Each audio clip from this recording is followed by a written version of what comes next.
Hello friends. తనంత తానుగా ఏమీ చేయదు. మనిషి బుద్ధి కలిస్తేనే పనిచేస్తుంది. ఇటువంటి అనేక ఏఐకి సంబంధించిన లక్షణాలని మీకు ఈ వీడియోలో వివరించబోతున్నాను. అవి వివరించే ముందుగా మీకు ఒక మీ కెరియర్కి సంబంధించిన ఒక మెళుకువని ఇవ్వబోతున్నాను. దాని స్ఫూర్తిని అర్థం చేసుకుని అమలు చేయండి. అదేంటంటే, మీరు ఏదైనా టెక్నికల్ కాన్సెప్ట్ని ఇతరులకు వివరించాలంటే, అది ఇంటర్వ్యూలో అవ్వచ్చు, ఇంకో ప్రదేశంలో అవ్వచ్చు. వివరించాలంటే దాన్ని టెక్నికల్గా వివరించేదానికన్నా నీ జీవిత కోణంలో నీ జీవిత ఉదాహరణను ఉపయోగించి దాన్ని వివరించినట్టయితే మీరు ఇతరులను మెప్పించగలుగుతారు. ఆ విషయాన్ని గమనించండి. అంతేకాకుండా మీకు టెక్నికల్గా వివరించడం అనేది కష్టం అవ్వచ్చు, కానీ అదే కనుక మీరు నీ జీవిత ఉదాహరణను అర్థం చేసుకుని దాన్ని వివరించడం చాలా సులభం అవుతుంది. ఆ ప్రక్రియనే కొనసాగించండి. మీకు అందుకు వీలుగా నేను ఈ వీడియోలో కేవలం 15 నిమిషాల వీడియోలో సుమారుగా 10 నిజ జీవిత ఉదాహరణని ఏఐకి వర్తించి మీకు వివరిస్తున్నాను. ఆ ఉదాహరణలన్నీ అర్థం చేసుకోండి. అవసరం అవుతే ఈ వీడియోని 2-3 సార్లు చూడండి. ప్రతి ఉదాహరణ చిన్న ఉదాహరణ, అవి నిజ జీవిత కోణంలో ఉంటుంది. వాటిని సొంతం చేసుకోవడం ద్వారా మీరు ఈ కాన్సెప్ట్ని ఇతరులకి స్పష్టంగాను విశ్వాసంతో ఆత్మవిశ్వాసంతో వివరించగలుగుతారు. ఇంకొక విషయం కూడా చెప్పదలుచుకున్నాను. మీకు ఇంగ్లీషు మీద పట్టు లేనట్టు అయితే బాధపడకండి. ఇదే వీడియోని ఇదే సబ్జెక్ట్ తోటి మీకు ఇంగ్లీష్లో కూడా వీడియోని ఇస్తున్నాను. ఇది అయిపోయిన తర్వాత దీన్ని పూర్తిగా అర్థం చేసుకున్న తర్వాత ఇంగ్లీష్ వీడియోని చూడండి. ఇందులో కూడా చాలా స్లైడ్స్ ఇంగ్లీషు కంటెంట్ తోటే ఇస్తున్నాను. కేవలం ఇంగ్లీష్కి అలవాటు పడండి. ఇంగ్లీష్కి అలవాటు పడకపోయినట్టు అయితే మీకు ఎంత సబ్జెక్ట్ ఉన్నప్పటికీ కూడా ఇండస్ట్రీ మిమ్మల్ని గుర్తించదు. ఇక్కడ మీరు ఒకటి కాన్సెప్ట్ని అర్థం చేసుకోవాలి, 2 ఇంగ్లీష్లో మాట్లాడటం అర్థం చేసుకోవాలి. కేవలం ఒక నెల రోజులు దీని మీద దృష్టి సారించినట్టు అయితే అది మీకు పెద్ద విషయం కాకపోదు. ఈ వీడియోలో 15 నిమిషాల్లో ఉన్న స్వరూప స్వభావాన్ని క్షుణ్ణంగా నీ జీవిత కోణంలో వివరిస్తున్నాను. వాటిని అర్థం చేసుకుని సొంతం చేసుకోండి. దీన్ని పదే ఒకేసారి అవసరం అయితే 2-3 సార్లు చూడండి. మీరు ఇతరులకి వివరించే స్థాయి వచ్చే వరకు కూడా వీడియోని చూడండి. ఇది ఒక అవకాశంగా తీసుకోండి. ఇది సాధించినట్టు అవుతేనే మీరు కెరియర్ను సాధించగలుగుతారు. లేకపోయినట్టయితే అది చాలా కష్టతరం అవుతుంది. మీరు ఏఐని నేర్చుకోవాలనుకుంటే ప్రప్రథమంగా నేర్చుకోవాల్సిన సూత్రం ఏంటంటే, ఏఐ కానీ ప్రపంచంలో ఏ ఇతర టెక్నాలజీ కానీ మనిషిని పక్కన పెట్టలేదు. కేవలం అవి మనిషి సామర్థ్యాలని పెంపొందించడానికి ఉపయోగపడతాయి. అంటే ఎన్ని టెక్నాలజీ వచ్చినప్పటికీ కూడా మనిషి స్థానం మనిషిదే అని గుర్తించండి. దీన్ని సులభంగా అర్థం చేసుకోవడానికి ఇతరులకు వివరించడానికి వీలుగా ఒక ఉదాహరణ ఇస్తున్నాను. Human versus calculator. ఒక మనిషి అనేక లెక్కింపులు చేయాలనుకుంటాడు. అనేక లెక్కింపులు చేయాలనుకుంటే ఒక మనిషికి వారసత్వంగా వచ్చే 5 పరిమితులు ఉన్నాయి. ఆ పరిమితులు ఏంటి? మనిషి వేగంగా లెక్కింపులు చేయలేడు. 2వది తక్షణమే ఫలితాలు ఇవ్వలేడు.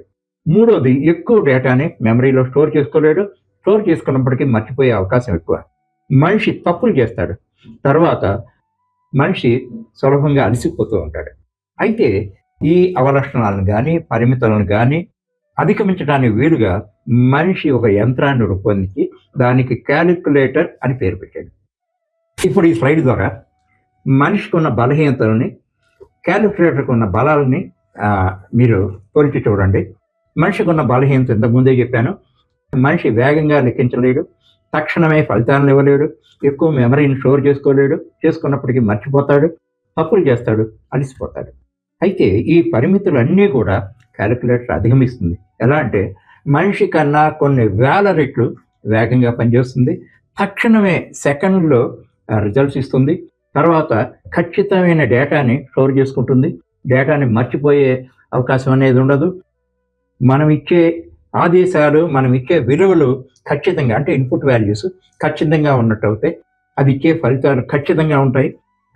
క్యాలిక్యులేటర్ ఎప్పుడూ అలసిపోదు. ఈ భేదాన్ని తెలుసుకోండి. అయితే ఈ సందర్భంలో మీకు ఒకటి చెప్పాలి. దీనివల్ల మీరు క్యాలిక్యులేటర్ మనిషి కన్నా చాలా బలమైనది, మనిషి లేకుండా క్యాలిక్యులేటర్ ఉండగలదు అని మీరు భావించగలరా? అంటే ఖచ్చితంగా లేదు. అయితే మీరు గమనించవలసిన విషయం ఏంటి? క్యాలిక్యులేటర్ని కనిపెట్టింది ఎవరు? మనిషి. క్యాలిక్యులేటర్కి ఒక లక్ష్యాన్ని ఇచ్చింది ఎవరు?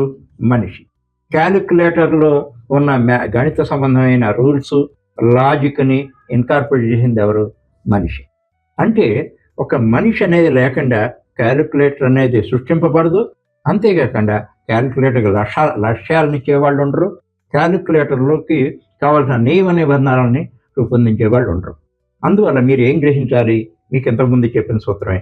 ఏ టెక్నాలజీ కూడా, అది ఏ అవ్వచ్చు, ఇతర టెక్నాలజీ అవ్వచ్చు, ఏది కూడా మనిషిని తొలగించలేదు.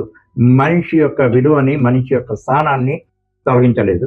కేవలం మనిషి యొక్క సామర్థ్యాన్ని పెంపొందిస్తుంది. దానివల్ల మనిషి యొక్క పని వేగం పెరుగుతుంది, పనిలో ఖచ్చితత్వం ఉంటుంది, మనిషి ఉత్పాదకత పెరుగుతుంది. అది ఈ భేదాన్ని ఖచ్చితంగా అర్థం చేసుకోండి. ఇంతకుముందే చెప్పినట్టుగా కేవలం సూత్రం చెప్పడం వల్ల ఇతరులను మీరు మెప్పించలేరు. ఈ ఉదాహరణ ద్వారా చెప్పండి. అప్పుడు ప్రతివాడికి ఏమాత్రం చదువుకోని వాడు కూడా అది అర్థమవుతుంది. ఇక్కడ నేను ఎక్కడ క్యాలిక్యులేటర్ అన్న పదాన్ని వాడానో అక్కడ ఆర్టిఫిషియల్ ఇంటెలిజెన్స్ అని వాడండి. ఖచ్చితంగా నేను ఇచ్చిన వివరణ సరిపోతుంది. మీకు మరి ఒక్కసారి చెప్తున్నాను, ఇంగ్లీష్ మీద కమాండ్ లేనివాడు క్రమక్రమంగా, ఇక్కడ స్లైడ్స్ చాలా వరకు ఇంగ్లీష్లోనే ఇచ్చాను, ఇంగ్లీష్ పదాలను అర్థం చేసుకోండి. మీకు ఇంతకుముందే చెప్పినట్టుగా తెలుగు వీడియో చూశాక ఇంగ్లీష్ వీడియో కూడా చూడండి. ఈ 50 కాన్సెప్ట్లు ఇవ్వబోతున్నాను. 50 కాన్సెప్ట్ల ద్వారా కేవలం ఒక నెల కాలంలో మీరు ఇంగ్లీష్ అనే ఒక ప్రతిబంధకాన్ని మీరు అధిగమించగలుగుతారు. దాని ద్వారా మీ ఉద్యోగ అవకాశాలని ఎంతో మెరుగుపరచగలుగుతారు. దానికి కావాల్సిన పూర్తి సహకారాన్ని నేను నా సిస్టమ్ ద్వారా మీకు అందిస్తాను. ఈ స్లైడ్ ద్వారా మనిషికి మిషన్కి ఉన్న భేదాలని ఇంకా లోతుగా పరిశీలిద్దాం. దీని ద్వారా మీరు ఇతరులకి సులభంగా అర్థం చేసుకోగలుగుతారు. ఒకే విషయానికి ఇన్ని స్లైడ్లు ఎందుకు ఇస్తున్నాను అన్నది ఆలోచించండి. మీరు సొంతం చేసుకోవాలి. మీకు కేవలం అర్థం అవటం కాదు, మీరు ఇతరులకు వివరించే స్థాయి మీకు రావాలి. లేనట్టయితే మిమ్మల్ని ప్రపంచం గుర్తించదు. ఆ విషయం గమనించండి. ఇప్పుడు మనిషి గురించి మాట్లాడదాం. మనిషికి ఉన్న సామర్థ్యాలు ఏంటి? మనిషి ఆలోచించగలుగుతాడు, నిర్ణయాలు చేయగలుగుతాడు, ఒక ప్రతిదానికి అర్థాన్ని ఇస్తాడు, నియమ నిబంధనలను రూపొందించగలుగుతాడు. ఇవి మనిషికి ఉన్న సామర్థ్యాలు. మనిషికి ఉన్న పరిమితులు ఏంటి? స్పీడ్లో పరిమితి ఉంది, శక్తిలో పరిమితి ఉంది, పరిజ్ఞానంలో పరిమితి ఉంది, మెమరీ స్టోరేజ్లో పరిమితి ఉంది. అయితే మిషన్స్కి ఉన్న బలాలు, బలహీనతలు. మనిషికి ఉన్న బలాలు ఏంటి? మనిషికి ఉన్న ఈ పరిమితులన్నింటినీ అధిగమించే అవకాశాన్ని క్రియేట్ చేస్తుంది. అయితే మిషన్కి ఉన్న బలహీనత, దానంతటా దానికి ఎటువంటి మేధ, ఇంటెలిజెన్స్ అనేది ఉన్నది. ఆ ఖచ్చితమైన భేదాన్ని తెలుసుకోండి. లోతుగా ఆలోచించి మీరు సొంతం చేసుకోండి. ఇప్పుడు మనం ఖచ్చితంగా ఆర్టిఫిషియల్ ఇంటెలిజెన్స్ గురించి మాట్లాడదాం. ఆర్టిఫిషియల్ ఇంటెలిజెన్స్ వచ్చేప్పటికీ ఇది మనిషి కన్నా కొన్ని వేల రెట్లు, ఈవెన్ లక్షల రెట్లు వేగంగా పనిచేయగలుగుతుంది, డేటాని ప్రాసెస్ చేయగలుగుతుంది. తర్వాత ఇది కంప్యూటింగ్ క్యాపబిలిటీ, అంటే మనిషికి లెక్కించే సామర్థ్యం కొన్ని అంశాలే, 10 అంశాలు, 15 అంశాలు, 20 అంశాలు అయి ఉండొచ్చు. అయితే ఆర్టిఫిషియల్ ఇంటెలిజెన్స్కి కొన్ని లక్షల అంశాలని ఒకేసారి లెక్కించే సామర్థ్యం ఉంటుంది. చిన్న ఉదాహరణ ఇస్తాను. ఇప్పుడు మన పట్టణంలో 1 కోటి మంది జనాభా ఉన్నారు. ఈ 1 కోటి మంది జనాభా వయసులన్నీ ఇవ్వండి, 5, 10, 11, 41, 92. ఈ 1 కోటి మంది జనాభా వయసుని ఈ ఆర్టిఫిషియల్ ఇంటెలిజెన్స్కి అందించండి. వారి సగటు వయసు ఎంత అని అడిగినట్టు అవుతే, అంటే 1 కోటి మంది వయసును లెక్కించి వాటిని సగటు చేయాలి. దాన్ని కొన్ని సెకండ్ల కాలంలో, కేవలం మ్యాక్సిమం ఒక నిమిషం కాలంలో మీకు కావాల్సిన ఫలితాన్ని ఇస్తుంది. తర్వాత హ్యూజ్ డేటా యాక్సెస్. ప్రపంచంలో ఉన్న ఎంత ఇన్ఫర్మేషన్ ఉందో ఆ ఇన్ఫర్మేషన్ అంతటినీ కూడా ఏఐ జరగలుగుతుంది. అయితే దీనికి 2 పరిమితులు ఉన్నాయి. ఆ పరిమితులు ఏంటి? ఆ డేటా అనేది, ఏఐ తీసుకునే డేటా డిజిటల్ ఫామ్లో ఉండాలి. రెండోది, ఆ డిజిటల్ ఫామ్లో ఉన్న డేటాకి అనుమతి ఇవ్వబడి ఉండాలి. అనుమతి లేని డేటా డిజిటల్ ఫామ్లో ఉన్నా కూడా ఏఐ దాన్ని అందిపుచ్చుకోలేదు. ఆ విషయాన్ని గమనించండి.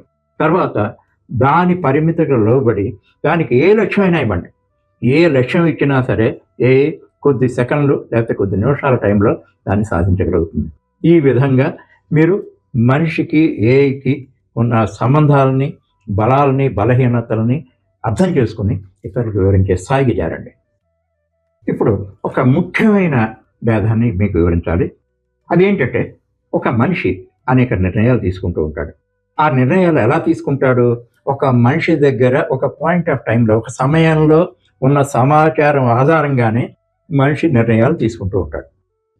అయితే ఆర్టిఫిషియల్ ఇంటెలిజెన్స్కి వచ్చేటప్పటికి ప్రపంచంలోని సమాచారం అంతా దానికి అందుబాటు అవుతుంది. ఆ సమాచారం అంతా ఒక డేటా రూపంలో ఉండొచ్చు, చరిత్ర రూపంలో ఉండొచ్చు, పుస్తకాల రూపంలో ఉండొచ్చు. ఈ ప్రపంచంలో ఉన్న డేటాను అంతటినీ కూడా ఏఐ అందిపుచ్చుకోగలదు. అయితే ఇంతకుముందే చెప్పినట్టు 2 పరిమితులు ఉన్నాయి. ఆ డేటా అనేది డిజిటల్ ఫార్మేట్లో ఉండాలి. రెండోది, అది ఎవరు డిజిటల్ ఫార్మేట్లో రూపొందించారో వారు ఏఐ దాన్ని అందిపుచ్చుకోవటానికి వాళ్ళు దానికి దానికి పర్మిషన్ ఇచ్చి ఉండాలి.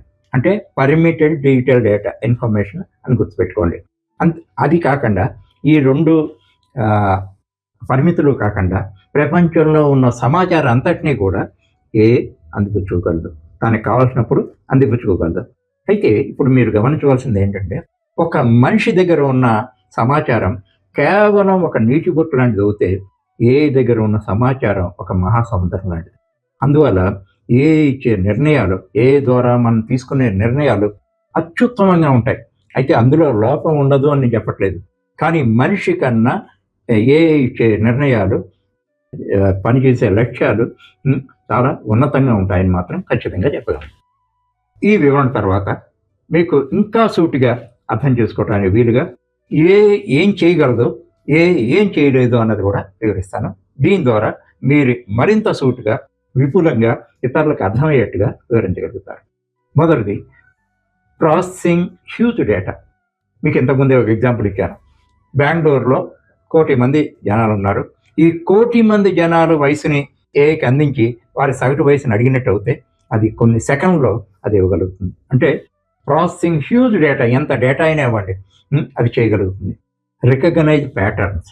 యాక్చువల్గా ఒక ఏఐ ప్యాటర్న్స్ అంటే నమూనాలు, వీటి గురించి ఒక వీడియోలో వివరిస్తాను. అది సూక్ష్మంగా వివరించడం కొద్ది కష్టం అవుతుంది. అందుకని ప్యాటర్న్ని గుర్తించడం ద్వారా అది నేర్చుకోగలుగుతుంది, ఏఐ నేర్చుకోగలుగుతుంది. తర్వాత అది రెండవ సామర్థ్యం. మూడోది, ఆటోమేట్ రిపిటేటివ్ టాస్క్. యాక్చువల్గా మనం మనుషులు ఒక రిపిటేటివ్ టాస్క్, ఒక టాస్క్ ఉంది, దాన్ని చేయటానికి సుమారుగా గంట పట్టింది. దాంట్లో కొన్ని మార్పులు ఉన్నాయి, దాన్ని చేయటానికి మళ్ళీ ఇంకో గంట పడుతుంది. ఆ రకంగా కొద్ది మార్పులతోటి 10 టాస్కులు చేయాలనుకోండి, 10 × 1 10 గంటలు కావాల్సి ఉంటుంది.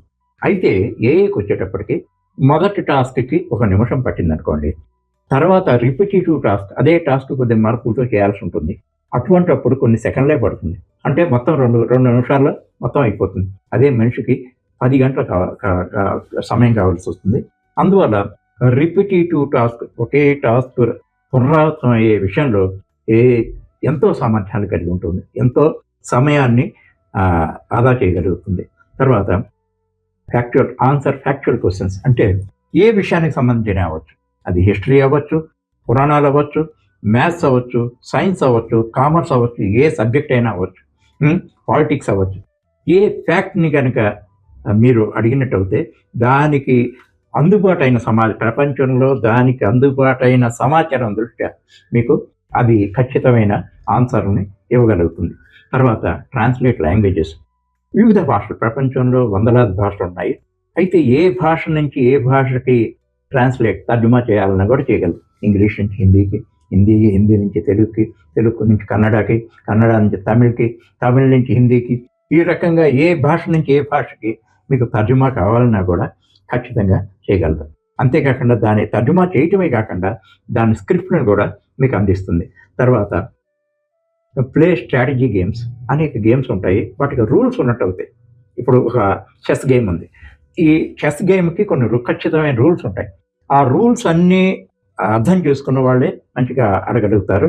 అయితే ఖచ్చితమైన రూల్స్ ఉన్న ఆటలన్నీ కూడా అది మనిషి కన్నా కొన్ని 100 రెట్లు బాగా ఆడగలుగుతుంది. ఇవి ఏఐ కొన్న సామర్థ్యాలు. ఇప్పుడు ఏఐ కొన్న బలహీనత కూడా మీకు చెప్తాను. It cannot understand emotions. మనకి అనేక అనుభూతులు ఉంటాయి, అనేక ఎమోషన్స్ ఉంటాయి. అటువంటివి అన్నీ ఏవి ఏఐ ఉండదు. ఏఐ మన ఎమోషన్స్ని ఏమాత్రం అర్థం చేసుకోలేదు, మనిషికి ఉన్న ఎమోషన్స్ని ఏమాత్రం అర్థం చేసుకోలేదు. తర్వాత మనిషికి క్రియేటివిటీ, సృజనాత్మకత ఉంటుంది, ఏఐకి ఏమాత్రం సృజనాత్మకత ఉండదు. అయితే మనకు అలా అనిపిస్తుంది, ఏఐకి క్రియేటివిటీ ఉందనిపిస్తుంది. అది ఏంటంటే దాని సిమ్యులేషన్ ఉన్నట్టుగా అది చూపిస్తుంది తప్ప దాని ఒరిజినల్గా ఏఐకి ఏమాత్రం సొంత క్రియేటివిటీ అనేది ఉండదు. తర్వాత cannot understand context like humans. మనం కాంటెక్స్ట్ని బట్టి బిహేవ్ చేస్తాం. ఇక్కడ 2 ఉదాహరణలు మీకు ఇవ్వాలి. ఒకటి, మనం దినవారీ అనేక మంది వ్యక్తులను పలకరిస్తూ ఉంటాం, విష్ చేస్తూ ఉంటాం. ఆ వ్యక్తులు వివిధ రకాల వాళ్ళు అయి ఉంటారు. అది మన ఫ్యామిలీ మెంబర్ అవ్వచ్చు, మన ఫ్రెండ్ అవ్వచ్చు, మన నైబర్ అవ్వచ్చు, ఒక ఆఫీసర్ అవ్వచ్చు, లేకపోతే మన టీచర్ అవ్వచ్చు, మన లెక్చరర్ అవ్వచ్చు. ఈ రకంగా వివిధ రకాల వ్యక్తులని మనం కలుస్తూ ఉంటాం, వాళ్ళు విష్ చేస్తూ ఉంటాం. ఆ విష్ చేసేప్పుడు ఒక భేదం ఉంది. ఆ భేదం ఏంటి? వాళ్ళ స్థాయిని బట్టి, వాళ్ళకి మనకి ఉన్న సంబంధాన్ని బట్టి మనం విష్ చేస్తాం. అంటే మన ఫ్రెండ్ని విష్ చేసినట్టుగా మన టీచర్నో లెక్చరర్నో విష్ చేయం. మన రిలేటివ్ని విష్ చేసినట్టుగా మనం ఒక ఆఫీసర్ని విష్ చేయం. ఈ రకంగా మనిషి కాంటెక్స్ట్ని బట్టి బిహేవ్ చేయగలుగుతాడు. తర్వాత థింక్ ఇండిపెండెంట్లీ. అది అనేది తను స్వతంత్రంగా ఏమీ ఆలోచించలేదు. నేను కూడా ఒక మంచి ఉదాహరణ ఇస్తాను. మీరు రోడ్డు మీద నడుస్తున్నారు. ఆ ఇన్స్ట్రక్షన్ మీరు ఇవ్వచ్చు. అయితే మీరు రోడ్డు మీద నడుస్తున్నప్పుడు ఒక చోట గొయ్యి ఉంది, ఆ గోతులో నీళ్లు ఉన్నాయి. మీరు అప్పుడు ఏం చేస్తారు? మీరు డైవర్షన్ తీసుకుంటారు. అక్కడ గొయ్యి ఉంది కాబట్టి డైవర్షన్ తీసుకుంటారు. అయితే తనంతట తాను ఆలోచించలేదు. అందువల్ల గొయ్యి ఉంటే గోతుల నుంచే వెళ్ళిపోతుంది. మీరు ఆ గోతి నుంచి డైవర్షన్ మనిషిలాగా తీసుకోవాలంటే ఏం చేయాలి? గొయ్యి అంటే ఏంటో మీరు దానికి ఒక ప్యాటర్న్ ద్వారా వివరించాలి. అప్పుడు ఎలా ప్రవర్తించాలి అన్నది కూడా వివరించాలి. దాన్ని బట్టి ఏమర్థం అవుతుంది మీకు? తానంతట తాను స్వతంత్రంగా ఆలోచించలేదు. తర్వాత అది తన ఒపీనియన్స్, ఫీలింగ్స్ అనేవి ఏమీ ఇవ్వలేదు. మనిషిగా మన ఒపీనియన్స్ ఇవ్వగలం, మన ఫీలింగ్స్ ఏమిటో చెప్పగలం. ఏకి ఎటువంటి ఒపీనియన్స్ ఉండవు, ఎటువంటి ఫీలింగ్స్ ఉండవు. కాబట్టి అది అటువంటి ఫీలింగ్స్ కానీ ఒపీనియన్స్ కానీ వ్యక్తం చేసే సామర్థ్యం ఏకి ఉండదు. ఈ స్లైడ్ చాలా ముఖ్యమైనది. మీరు ఎప్పుడైనా గురించి వివరించాలంటే ఇందులో అంశాలని కేవలం 2 నిమిషాల్లో ఇందులో అంశాలన్నీ కూడా ఇతరులకు వివరించగలుగుతారు, వారిని మెప్పించగలుగుతారు. మీరు స్వభావాన్ని మరింత లోతుగా అర్థం చేసుకుని ఇతరులను మెప్పించేలా వివరించడానికి వీలుగా మీకు మరి 4 మీ జీవిత ఉదాహరణలు ఇస్తున్నాను. ఈ ఉదాహరణలన్నీ కూడా నేను సృష్టించవే. అందువల్ల మీకు ప్రపంచంలో ఎక్కడ దొరికే అవకాశమే లేదు. ఇందులో మొదటిది, అనేది ఒక బంగారు గని అనుకోండి. అయితే బంగారం నుంచి మనం బంగారాన్ని దేనికి వాడతాం? ఆభరణాలు రూపొందించడానికి వాడతాం. అయితే మనిషి అనేవాడు ఆభరణాలు రూపొందించే ప్రక్రియ అనేది ప్రపంచంలో లేదనుకోండి. అయితే ఆ బంగారు గని యొక్క ఉపయోగం ఏంటి? అది ఒక మెరిసే కనియం అంతే, అంతకుమించి విలువ ఉండదు. దానికి విలువ ఎప్పుడు వస్తుంది? మనిషి దాన్ని వెలుక తీసి, దాన్ని శుద్ధి చేసి, దాని ద్వారా ఆభరణాలు రూపొందించినప్పుడే బంగారానికి విలువ వస్తుంది. ఆభరణాలు రూపొందించే ప్రక్రియ అనేదే ప్రపంచంలో లేనట్టు అవుతే బంగారానికి ఏమాత్రం విలువ ఉండదు. కూడా అటువంటిదే. ఏని మనం ఉపయోగించుకుంటున్నాం కాబట్టి దానికి విలువ వచ్చింది. అంటే మానవ మేధస్సు లేకుండా ఏకి ఎటువంటి ప్రయోజనము అనేది ఉండదని ఈ ఉదాహరణ ద్వారా గ్రహించండి. రెండవ జీవిత ఉదాహరణ. అనేది ఒక శక్తివంతమైన గుర్రం లాంటిది. అది మనిషి కన్నా ఎన్నో రెట్లు వేగంగా పరిగెత్తగలదు. అయితే పరిగెత్తడం వేగం అనేది దాని బలం. అయితే దాని బలహీనత ఏంటంటే దానికి ఒక గమ్యం ఉండదు, దానికి ఒక దిశ ఉండదు, దాని వేగం మీద దానికి ఒక నియంత్రణ ఉండదు. అయితే దానికి గమ్యము, దిశ, నియంత్రణ అనేది ఎప్పుడు వస్తాయి? దాని మీద ఒక మనిషి ఎక్కి స్వారీ చేసినప్పుడే దానికి ఒక గమ్యాన్ని నిర్దేశించగలుగుతాడు, ఒక దిశను నిర్దేశించగలుగుతాడు, దాని వేగం మీద ఒక నియంత్రణ సాధించగలుగుతాడు. లేనట్టయితే గుర్రానుకున్న వేగం అంతా కూడా వృధాగా ఉండిపోతుంది. ఆ విషయాన్ని గమనించండి. ఇప్పుడు నేను ఎక్కడ గుర్రాన్ని వాడానో అక్కడ ఏని వాడండి, ఖచ్చితంగా ఈ ఉదాహరణ సరిపోతుంది. ఎలా అంటే చాలా వేగవంతమైనది, మనిషి కన్నా కొన్ని వేల రెట్లు వేగంగా పనిచేయగలదు. అయితే వేగం ఒక్కదాని వల్ల ఉపయోగం అనేది లేదు. ఎప్పుడు ఉపయోగం వస్తుంది? మనిషి ఆలోచన దానికి జోడింపబడితేనే దానికి ఒక గమ్యం అనేది నిర్దేశించబడుతుంది. గమ్యం లేకుండా ఎంత పరిగెట్టినా ప్రయోజనం అనేది ఏమాత్రం ఉండదు. ఆ విషయాన్ని గమనించండి. అంతే. దానివల్ల ఏమి అర్థమవుతుంది మీకు? మనిషి బుద్ధి కలిస్తేనే వేగం ఫలితంగా మారుతుంది. మనిషి బుద్ధి, వేగం రెండూ కలిసినట్టు అవుతే వచ్చే ఫలితం ఏంటి? మనిషి 10 యూనిట్ల వేగంతో పని చేయగలిగితే మనిషితో కలిసినట్టు అవుతే 1000 యూనిట్లు, 1,00,000 యూనిట్ల వేగంతో కూడా ఖచ్చితంగా పనిచేసే అవకాశం ఉంటుంది. ఇంతకుముందే చెప్పాను, మనిషికి అనేక పరిమితులు ఉన్నాయి. ఆ పరిమితులన్నింటినీ కూడా ద్వారా అధిగమించి వేగాన్ని పొందొచ్చు, ఎక్కువ వేగాన్ని పొందొచ్చు, ఎక్కువ ఖచ్చితత్వాన్ని పొందొచ్చు, ఎక్కువ ఉత్పాదకతని పొందొచ్చు. అందువల్ల ఏఐకి మనిషి బుద్ధిని జోడించినట్టయితేనే మంచి ఫలితాలని అత్యంత వేగంగా సాధించగలుగుతాం. ఇప్పుడు మూడవ నిజ జీవిత ఉదాహరణ చాలా ప్రధానమైనది. కొన్ని కార్యాలని మనిషి చేయటం అసంభవం కావచ్చు, లేకపోతే అత్యంత కష్టతరం కావచ్చు. అటువంటి కార్యాలను కూడా ఏఐ ద్వారా కొద్ది నిమిషాల్లో సాధించే అవకాశం ఉంది. దానికి ఉదాహరణ ఇది. Global product naming. మీరు ఒక ప్రోడక్ట్ చేశారు. ఆ ప్రోడక్ట్ పేరు విండియా జెమ్. దాన్ని ప్రపంచంలో అన్ని దేశాల్లో కూడా మీరు రిలీజ్ చేయాలనుకుంటున్నారు. అయితే దాని ముందుగా మీరు పరీక్షించవలసిన విషయం ఏంటంటే, విండియా జెమ్ అనే పదానికి ప్రపంచంలో ఏ భాషలోనూ కూడా తప్పుడు అర్థం ఉండకూడదు. అది చాలా ప్రమాదం. ఇప్పుడు ఈ ప్రోడక్ట్ నా దగ్గర ఉంది. ఏ కంట్రీలో రిలీజ్ చేశారో నాకు తెలియదు. ఈ ప్రోడక్ట్ పేరు ఇడియట్ అనుకోండి నా భాషలో, అయినట్టయితే చాలా ఆక్వర్డ్గా ఉంటుంది. అందువల్ల ముందుగా పరీక్షించవలసింది ఏంటండి, ఆ ప్రోడక్ట్కి మనం ఇచ్చే పేరుకి ఏ భాషలో కూడా, ప్రపంచంలోని ఏ భాషలో కూడా చెడు అర్థం ఉండకూడదు. అది మాన్యువల్గా దాన్ని టెస్ట్ చేయడం అనేది, పరీక్షించడం అనేది కుదురుతుందా లేదన్నది ఆలోచించండి. ఒక రకంగా చెప్పాలంటే అసంభవం. ఎందుకంటే ప్రపంచంలో వందలాది దేశాలు ఉన్నాయి, వేలాది భాషలు ఉన్నాయి. ఇండియాలోనే వందల కొద్ది భాషలు ఉన్నాయి. అయితే ప్రతి భాషలోనూ విండియా జెమ్ అనే దాని అర్థాన్ని తెలుసుకోవడం అనేది చాలా క్లిష్టమైన ప్రక్రియ. అయితే దాంట్లో పొరపాట్లు ఉండొచ్చు, ఎంతో సమయం తీసుకుంటుంది. అదే ప్రశ్నని మీరు ఒక ఏఐ ప్లాట్ఫామ్ ChatGPT కానీ జెమినీ కానీ ఇచ్చి పరీక్షించండి. పరీక్షించినట్టు కేవలం కొన్ని సెకండ్లో కానీ కొన్ని నిమిషాల్లో కానీ మీకు ఖచ్చితమైన ఫలితం వస్తుంది. ఈ రకంగా కొన్ని మనిషికి అసాధ్యమైనవి, అతి కష్టతరమైన కార్యాలను కూడా ఏఐ ద్వారా కొద్ది నిమిషాల్లోనూ సెకండ్లోనూ సాధించే అవకాశం అనేది ఉంటుంది. నాలుగవ నిజ జీవిత ఉదాహరణ. మీరు మీ ఆత్మకథ, బయోగ్రఫీని ఒక కథ రూపంలో కానీ ఒక పాట రూపంలో కానీ రాయాలనుకున్నారు.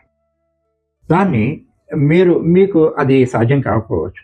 అందువల్ల మీకు సంబంధించిన వివరాలన్నీ, మీ ఫ్యామిలీ డీటెయిల్స్, మీ ఎడ్యుకేషను, మీ కెరియరు, మీ స్ట్రగుల్స్, మీ అచీవ్మెంట్స్, మీ వాల్యూ సిస్టమ్, ఇటువంటి అన్నీ కూడా మీరు ఏఐకి అందించి ఏఐని మీ ఆత్మకథను రాయమంటే, కథ రూపంగా కానీ పాట రూపంగా కానీ రాయమంటే కొద్ది సెకండ్లో కానీ నిమిషాలలో కానీ అది మీకు ఫలితాలను ఇస్తుంది.